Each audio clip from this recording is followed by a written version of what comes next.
That was it. So, hey y'all, my name is Nat. I hope you're having a terrific day today. And for this video, we are going to be doing a reading challenge in which a random number generator picks how many pages I have to read every day. I knew I wanted to do a reading challenge this month just because I didn't really have any other readathons going on and my TBR was pretty flexible. I just knew I wanted to focus on queer books for June. This is a perfect time to work one of these babies in, but I didn't know which one I wanted to do. So I did put up a poll on my Instagram and we got these results, meaning that I'm gonna go with a random number generator for how many pages I need to read every day. I went back and forth a lot. I really thought I was gonna have to do a 24-hour timer for a lot of time. And then I actually thought 200 pages a day was going to win. But no, we got random number. So for this, I looked at my page tracker for the past month and figured out what's like a comfortable number I have and then what's like a stretch number. And those are gonna be our min and max. So I went with 100 for the minimum and then 300 for the max, which is not super normal, but it does happen occasionally. Obviously, I'm filming this update, meaning I'm starting into this video. I went ahead and screen recorded for my first page count. I already started on the high side. The difficult thing with this is I actually have plans this week. I mean, I always go to my brother's on Thursdays. I'm hanging out with some friends on Friday, and then I have a book club meeting on Wednesday. Did I pick the best week to do this? Maybe not, but this is when I had it planned, so this is when it's gonna happen. I have already started into these 296 pages, and thankfully I've done a good job. I've already gotten 70 pages into Midnight Horizon for my Star Wars canon project. I listened to some of this while I was walking Faith this morning. I'm getting better about setting that goal for myself every day. I mean, this is a YA book, but honestly, it reads more similar to a middle grade. Very easy to blast through. The audio, I think, is maybe like 10 hours, even though the book itself is like almost 500 pages. It's very, very fast read. I am physically in the middle of A Strange and Stubborn Endurance by Foz Meadows. I still have about 60-ish pages left in this, so hopefully I'll officially finish out this one this afternoon. Would be great. I am gonna take it with me to work just in case I might be able to like get some reading done on my lunch break or something. I just wanted to give y'all a little update to start this vlog out because I have a feeling that as the week progresses, my updates are gonna get fewer and fewer, or there's gonna be a lot more time in between. Hello, my friends. So it's almost 6 o'clock. Oh my God, it's almost 7 o'clock? No way. It's almost 7 o'clock? I have read some more into Midnight Horizon. I hit the halfway point for this actually, so I paused to do a little update. After work though, I did get a notification from my library that Mirrored Heavens was in for me, so I went to go pick this one up. I do have the audiobook for this out as well, so this might be the next book that I pick up, and I may go back and forth with it physically and on audio because she's a chunky girl, and you know, I've already read a few chunkier books this month. So I'm hoping maybe that'll help me work through this faster, and then also that it'll definitely help with my page count. But now that I just finished filming my update for this, I think I'm gonna continue listening to this audio while I make myself some dinner.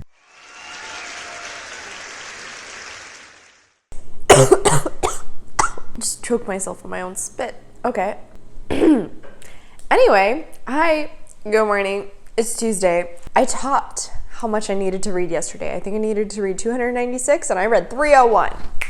I'm only gonna roll over pages if I really need to, so mostly later in the week, honestly, when I have plans. But I did read more into Midnight Horizon last night while I made dinner, and then also while I played some Pokemon on my Game Boy. I took a break to eat dinner and watch an episode of 𝗖cie because I don't know why, but my brain was like, hey, you haven't rewatched this in a really long time. Let's do that. But after watching my episode, I did finish out A Strange and Stubborn Endurance last night. I really liked this. I spewed about it enough in my weekly reading vlog, so I'll put a link to that in the cards up above, but finale of this was really good. I do think things wrapped up a little fast, and I'm not like the biggest fan of the fact that the L word was dropped, seeing as how these two have not known each other for that long, but I did still really like it, and I am excited to get the next book.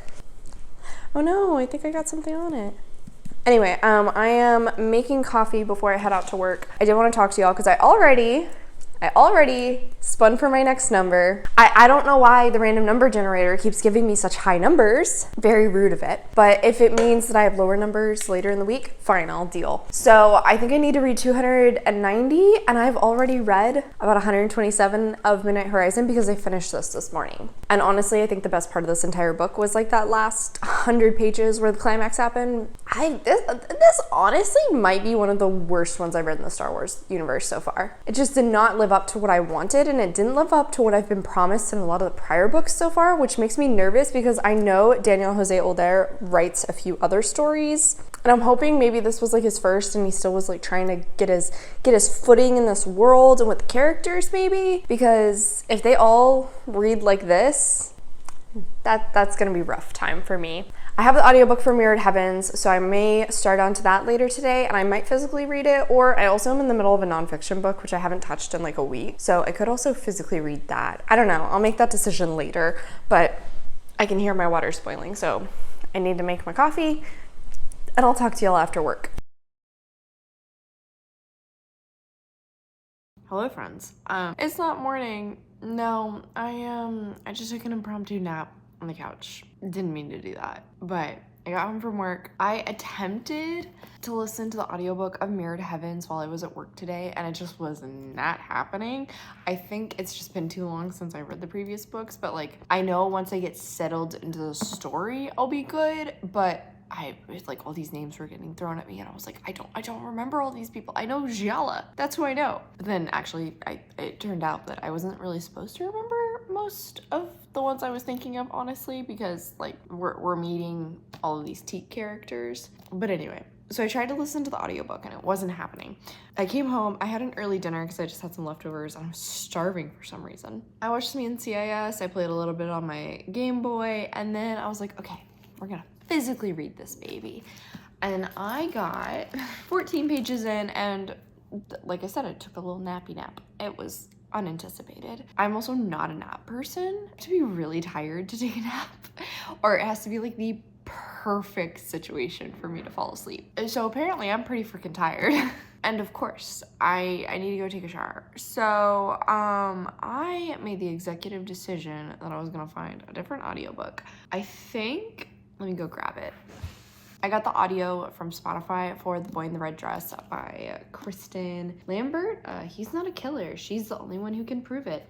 I know it's set in like the 20s and there's a mystery, but that's about it. Oh, I also know it's queer, which is obviously like what I'm trying to focus on for June. It's like 9 hours, meaning I'll get through it. I'll like pretty quickly. It's gonna be a very fast audiobook read. Oh my god, yeah, look at the size of that font. So I'm gonna listen to this to continue getting some pages done while I take a shower, and then when I get out, I'll try again to physically read Mirrored Heavens, because like I said, once I get into the story, I know I'm gonna be fine, and already I'm feeling a little bit more settled. It definitely helps that there's a giant character list, as well as 2 separate maps in this book. I also realized this can work for my reference materials prompt on my R Fantasy Bingo. I initially had it set out for a different prompt. I want to say a character with a disability prompt, but I had a different book that ended up working for that. Here we go, got 3 pieces. That means it'll work for hard mode. Bam, perfect.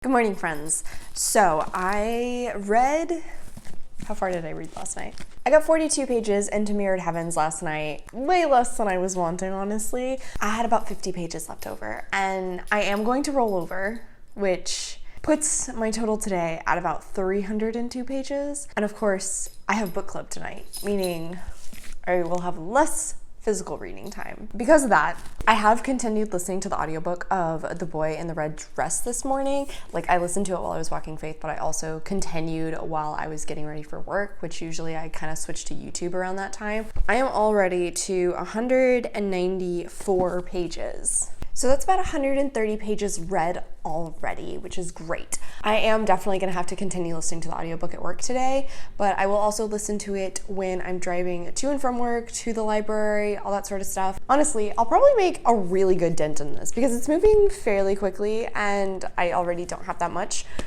I'm liking this and I'm very shocked I have not heard more people talk about it. It's very reminiscent to like A Gentleman's Guide to Vice and Virtue, except, you know, set in the like late 20s. Another thing I could liken it to would be The Diviners also. It's not unrealistic in regard to the queer representation. For most of our main characters, it's pretty normalized. Our main character, Millie, is bi.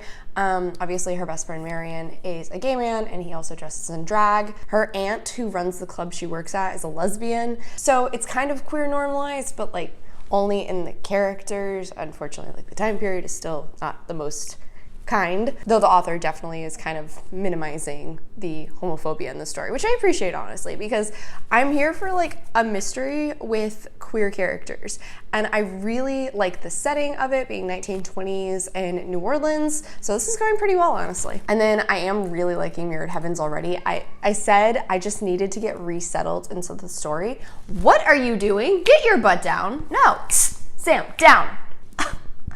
I can't believe he did that. He like never gets up there. He knows he's not supposed to. What is with you? No, sir.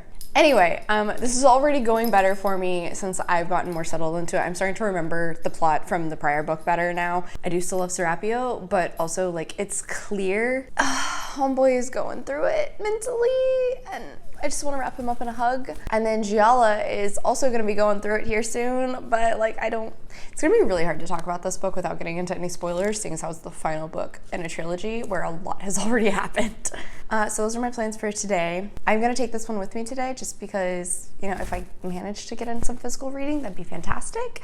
And I want to read this. I think I'll need a few more chapters and then I'll feel settled back into the story and probably be able to listen to the audio again. So we'll see.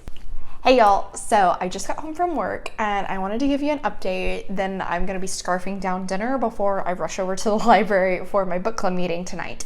Guess what? I just went ahead and listened to the rest of The Boy in the Red Dress on audio today. Honestly, I did really like this. I think it definitely doesn't get recommended enough because there's so many comparable titles that are pretty, maybe not currently pretty big names on booktube, but like have been in the past. So I'm honestly shocked I've never heard of anybody else talking about this book, but I enjoyed it overall. I think it was pretty well done. I think the mystery itself took some good turns. I like how the author ended up resolving a bisexual love triangle that was taking place. And then the narrator for the audiobook spoke very slowly. I actually was up to 3 times speed listening to this one and still was following along while working just fine. Highly recommend this if you just want like a nice little easy atmospheric mystery story at some point. And by finishing this, I actually read 297 pages of this book today. That means right now I just need to read 5 pages in order to hit my page count for the day. Fantastic. Hopefully I will read a little bit of Mirrored Heavens before bed tonight, assuming that my book club meeting doesn't completely take it out of me. Since I am still reading this one physically, part of me wants to go ahead and just start into another audiobook, but I don't know what I want to read. Like I have a sci-fi option. I could read the 3rd book and the Extraordinary series. I also considered picking up like the Horror Hideout book club pick for the month because it's a horror novel and it's queer. I want to read more horror, but I just don't know if I'm really feeling that sort of a story right now, or if I want something lighter, like maybe an easy breezy romance. I don't know. I'm not sure what I'm in the mood for. I might do like a Discord poll or spin in a circle. I don't know. When I'm in a mood like this where I don't know what I want to pick up, I kind of make something else decide for me. I might do that. Honestly, that's a good idea. But I just got back from my book club and I realized, you know what, I need to pick an audiobook for tomorrow morning so that I can listen to that while I walk Faith. Obviously, we have some options. As I mentioned earlier, if I can't make a decision, I choose something external to make a decision. And in this case, it is going to be Spinning in a Circle. The only book off of my own TBR is Light from Uncommon Stars by 𝗖cie HİH𝘁𝗰𝘁. And then the Soul Eater manga is standing in for An Education of Malice by S.T. Gibson. Then we have Sorrowland by Rivers Solomon, which is the Horror Hideout book club pick. And finally is Heatwave, the 3rd book in the Extraordinaries trilogy. I'm going to spin in a circle and pick one. You will just have to trust me that my eyes are closed because I can't position the camera to do that. This is hard enough because my tripod doesn't like angling down, honestly. Let's go. God, I already almost tripped myself.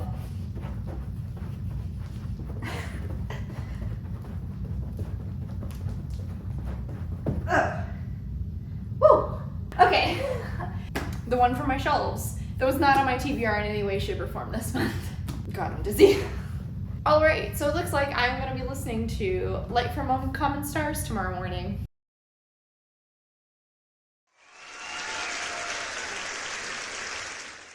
Good morning, friends.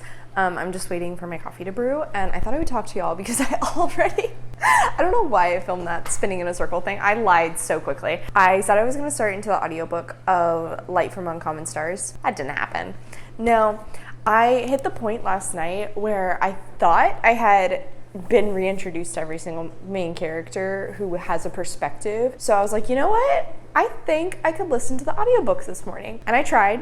It actually went pretty well. I was wrong that I had been reintroduced to every single character because we hadn't seen from 𝗖cie yet, but now I've seen from him. And I am re-established in the world. I remember all of the major characters once more. I remember everything everybody is trying to accomplish because, oh my God, there's so much political maneuvering in this series, which I really like. It's done in like the most underhanded ways on repeat. And so it is more interesting than like other political stories I've read previously. Also, I just want to wrap Serapio up in a hug. Poor man. He is just trying to do what he has been bred to do, and it is not working for him. He keeps trying to make the best of his really crappy situation, and it keeps biting him in the ass, and I feel so bad for this dude. 𝗖cie, I kind of want to shake, honestly. She's my next favorite character, but she's just falling for some really obvious traps. I'm hoping that she is also starting to be a little bit more conniving, start planning things out a little bit better, because if things continue like how she's been acting right now, it's going to be really painful to read her chapters. I also think it's interesting that we're seeing a little bit more from like I don't want to call him the villain character. I mean, he is the villain character, but like I can't go into any more specifics because the series is so complicated when it comes to like who is good, who is evil. Those lines are very blurred in the beginning. Now they're a little bit more established, but I don't want to spoil anybody. I thought that was very cool. I think Rowan Horse is like establishing his character and his motivations, and so he as a villain is starting to make a lot more sense. And I really appreciate that. I have currently read about 85 pages this morning. I'm at about 162. So I'm probably gonna finish listening to my chapter. Obviously, I had less pages today, plus I had some that rolled over from yesterday. I haven't done the math yet, so I don't know what I have remaining for today, but I am going to my brother's tonight, meaning I'll have a little bit less time to read, but I will probably continue listening to the audiobook when I drive over and back. I'm just thankful that I had a smaller page count for today. Anyway, I'm gonna go make my coffee and head to work now.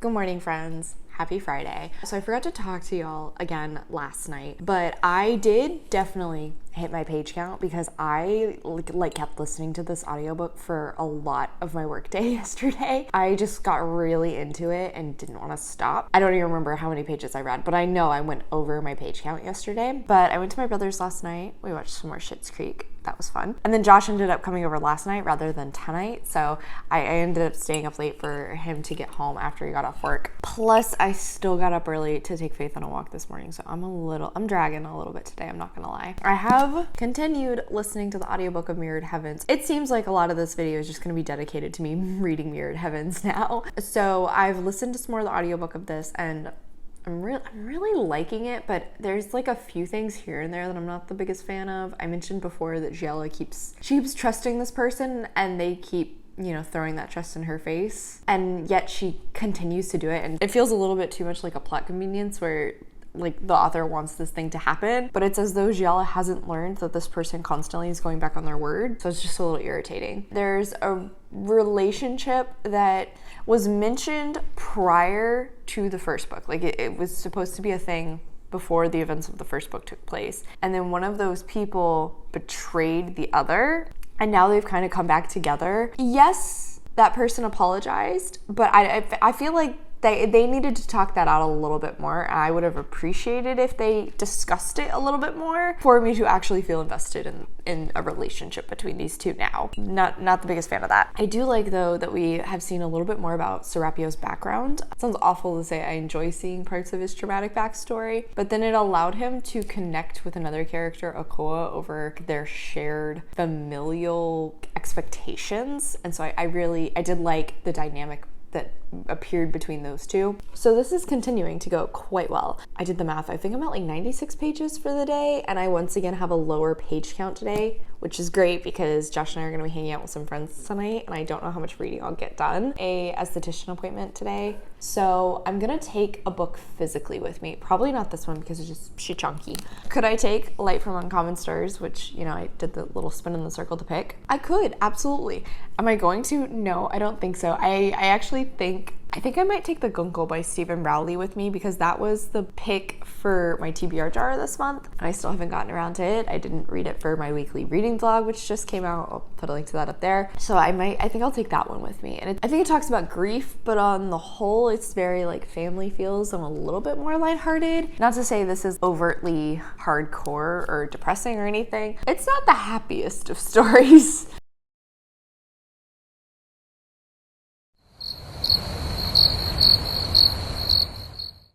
Hello, my friends. I think the last time I talked to y'all was Friday morning, but I did get a little bit more reading done on Friday. I did start into The Guncle officially. I got about 22 pages in.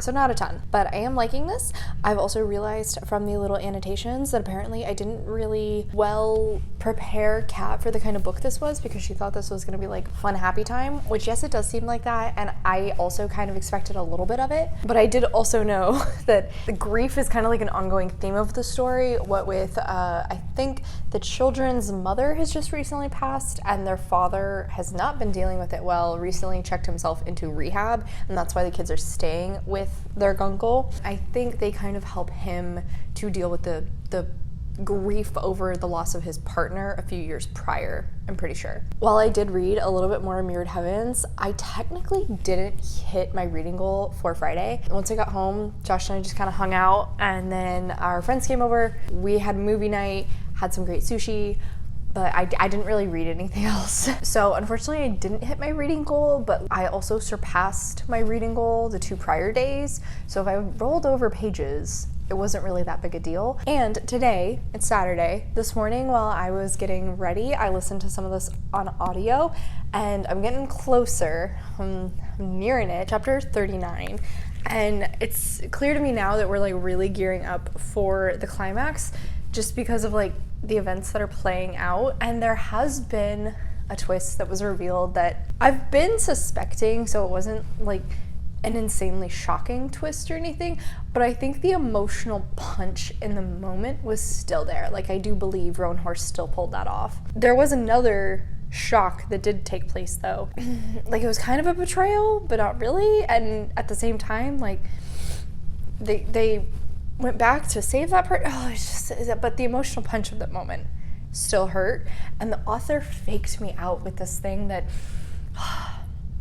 if she had taken that, I was gonna be a little mad, I'm not gonna lie. The way she made you think she was going to do it and then didn't was very clever, but still made your heart hurt. I admire her for that, honestly. I don't remember how many pages I need to read today, but I do remember it's a fair amount. I have no idea how much I've read so far, honestly. But Josh is doing some homework and I am going to continue reading this. So here's hoping that I will hit my reading goal for today again. We'll see. Part of me wants to read physically with the Guncle, but the other part of me honestly just wants to keep reading the audiobook of Mirrored Heavens. As I said, we're gearing up for the climax. I'm pretty sure we are setting up for something big to happen, and I am very nervous about how Rowan Horse is going to close things out here. Hello, my beautiful friends. So I'm gonna be completely honest with you. It's Monday. Yeah, I just was not feeling being a human being on Sunday, like at all. I literally did the least amount of work possible. I did some laundry and like made dinner. Everything else I was doing was laying on the couch, and I got re-addicted to a game on my phone, so I was basically playing that and watching 𝗖cie. I did read like 30 pages of The Guncle by Stephen Rowley. That was it. So we're just gonna go ahead and extend this for the 7th day for today. I am liking this. I appreciate the fact that Patrick basically ended up agreeing to take the children to sort of spite his older sister and prove to her that, like, no, he is their family member. He's good with kids. He can take care of this. He can handle it. She doesn't need to look down her nose at him for it. And so far, Patrick kind of is terrible at this, but also doing pretty well. On one hand, he doesn't know how to interact with children, but at the same time, he's already connecting with them in the way of missing their mom, but also, you know, trying to remember the fact that she's always going to be there with them, then just like the usual kid hijinks that come up. I'm planning to hopefully try and read a little bit more of this tonight, but I do actually need to do some editing. I didn't really need to at all last week. I was ahead, but now I'm kind of a little behind. So I'll have a little bit less physical reading time, though I did finally start into Light from Uncommon Stars by 𝗖cie迄𝘁𝗁𝘁. I know, I did that Spin in a Circle pick for this days ago and never officially started it. I read about 125 pages this morning, and on one hand, there is a lot going on, like a lot going on. I'm not the biggest fan of how the author shifts perspectives, because the big 3 characters you're following are all together.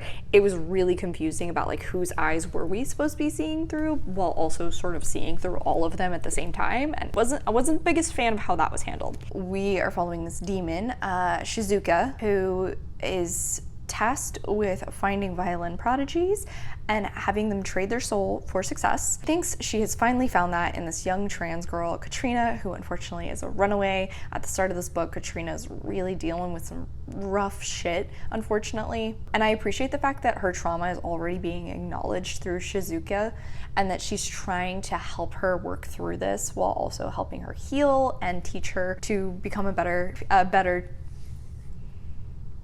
violin player. I don't know why I couldn't get that word out. And then finally, we are following Lan, who is an alien that has taken over this famous donut shop called Starship Donuts and is actually trying to create a ship.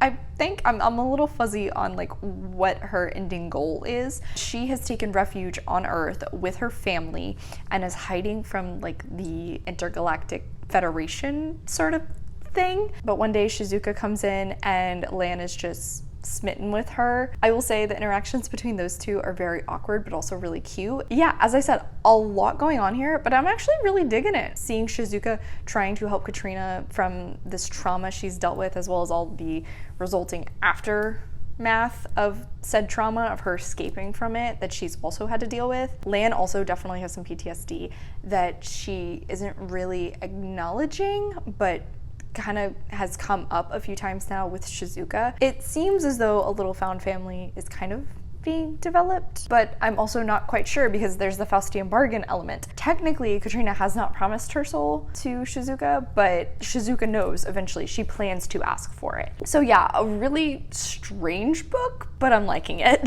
And I've also only just realized that I haven't talked to y'all about Mirrored Heavens. I officially finished this one out, and I did like it. I don't think it was the best ending, if I'm being honest. For the amount of buildup, I expected more action in the finale, in the climax. It wraps up in a way that did surprise me. It just wasn't necessarily the most satisfying. The aftermath of that, I like what Rebecca Roanhorse did with it. It gave me the ending that I wanted for certain characters, so I'm appreciative of that. Though there is an additional part to the ending that's on the sadder side, on the somber side. I don't think this was a perfect end of the series, but I think it was a solid ending. I definitely can see myself rereading the series, particularly for some of the character dynamics. I do love Serapio, I do love 𝗖cie so much. I came to appreciate 𝗖𝗁 a lot more, especially in the second and this book. Overall though, glad I at least finished out the series. On that note, I am hopefully going to read some more of Light from Uncommon Stars in audio tonight, and then, as I said, maybe I will get to read some more of The Guncle physically, probably like after I've gotten ready for bed and I'm waiting for Josh to get home. Hey y'all, so officially closing out this video, I totally forgot to film an update yesterday. I didn't hit my final page count, if I'm being honest, but I did read a lot of Light from Uncommon Stars on Monday, and then I finished it out yesterday. I did actually really like this. There are some issues with it, but I think it's one of those books where like, I had such a phenomenal time with the vibes and the characters. I don't even really mind the issues with the plot that were going on. Honestly, like I think I will keep this book. I kind of want to reread it at some point and annotate, because there were a few lines here and there that I really enjoyed and just thought were very meaningful or thought-provoking. So I'm glad that I picked this one up, even though it was a total random pickup for the month. Very light on the sci-fi. It's also very light on the fantasy elements. Really, a lot of this story is just more like, you know, talking about people. Plus, I did read a little bit more of The Guncle by Stephen Rowley, and I am continuing to really like this one as well. Very similar. It's all about the family. There isn't really much of a plot apart from like Patrick just taking care of these two kids. And there are times where I definitely have to shake my head because, oh my gosh, there's just some things he says to them where I'm like, they're children. Then there's other times where he really actually knocks it out of the park. He figures out a way to connect with them, say something in just the right way. But it's been really sweet, and it just has a few like very funny, silly moments. That's it for this reading vlog. Let's look at this. Look at that. I got 4 books read this week, and then a decent amount into a 5th one. I didn't always do the best at actually hitting the amount of pages I needed to hit, but it's fine. It's fine. I have another reading challenge that's coming up here, and I'm a little nervous for it after how this one went. We'll see. We'll find out together, y'all. But on that note, that is it for today, y'all. Thank you so much for coming to my channel. I really appreciate it. Make sure to hit like and subscribe down below. If you made it all the way to the end of this video, leave me a fish emoji in the comments. I have my socials as well as a few ways you can support me linked in the description. I come out with videos on Monday and Friday, but until then, I hope you continue to have a terrific day. Love you, bye!